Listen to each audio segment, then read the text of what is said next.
Hey guys, Antonio here with another video on How to Win Friends and Influence People by Dale Carnegie. Today we're going to be talking about a sure way to make enemies and how to avoid it. And before we get started today, guys, please click that subscribe button down low. I'd really appreciate it. Also helps you get awesome information like this every single day delivered straight to your subscription box.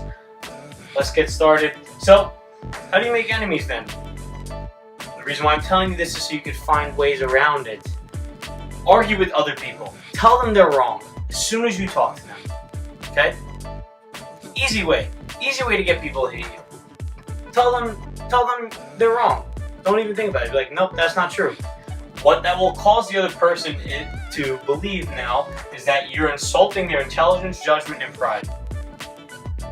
People tend to take what you say and have it reflect their own character, which you might not be doing or might not be thinking. You might just be thinking that they're wrong in this moment, but to them, it makes them feel like their intelligence is hurt, meaning that their entire person, their entire character is hurt. You don't want to make other people feel that way. If you do, they are not going to like you or going to like you less. Now, how do we avoid it?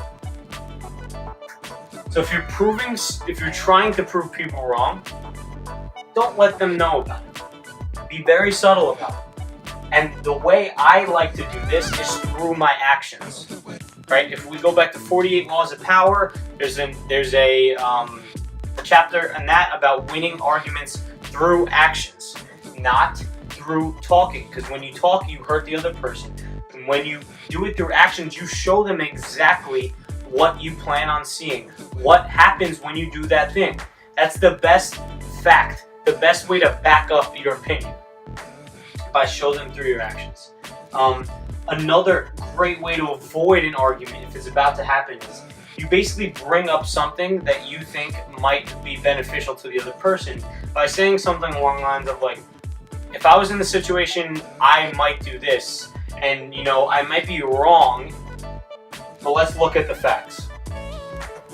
By first of all suggesting that you're going to do something, you're not telling the person to do it, you're not forcing them to do it. You're just saying, look, there's this thing that I might do if I was in this situation.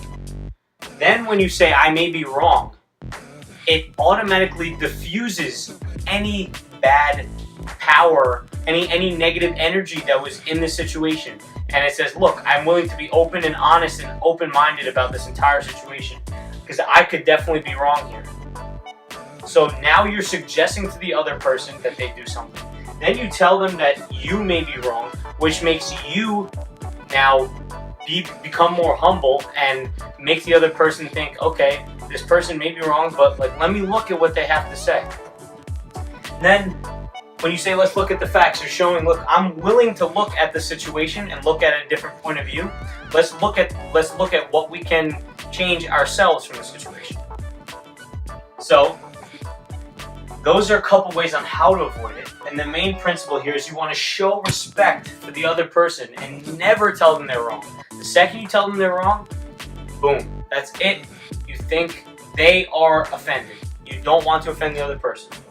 And no matter who you're dealing with, most people will get offended.